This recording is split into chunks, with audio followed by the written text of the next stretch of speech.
গোবরাছড়া নয়ারহাট গ্রাম পঞ্চায়েতের বিজেপি যুব মোর্চার কর্মীদের তৃণমূলে যোগদান। এদিন দুপুরে বামনহাট পাথরসনে ব্লক তৃণমূল কংগ্রেসের সভাপতি বাড়ির দলীয় কার্যালয়ে এই যোগদান কর্মসূচি আয়োজিত হয়।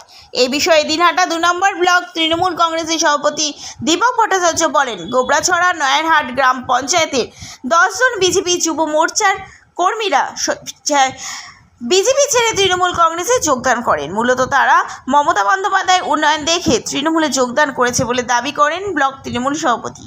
তিনি ছাড়াও সেখানে উপস্থিত ছিল দিনহাটা 2 নম্বর ব্লক তৃণমূল INTTUC সভাপতি মিলন সেন ছাড়াও অন্যান্য নেতৃত্ববৃন্দ। আজকে গোবরাছড়া নয়ারহাট অঞ্চলে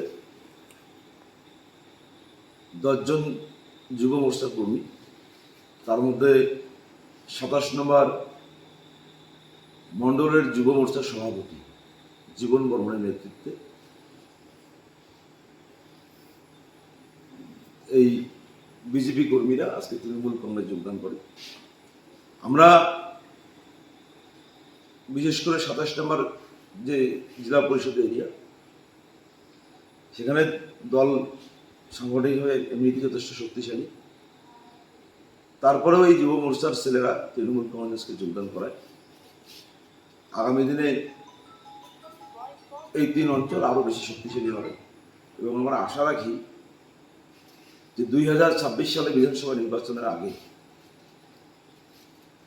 বিজেপির সমস্ত কর্মী যাদের বিরুদ্ধে অভিযোগ নেই,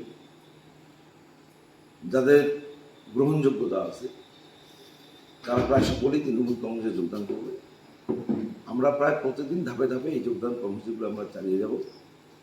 আজকে গোবরাছড়া নয়ারহাট অঞ্চলের যেমন যোগদান হলো, আগামী দিনে যোগদান কর্মসূচি চলবে।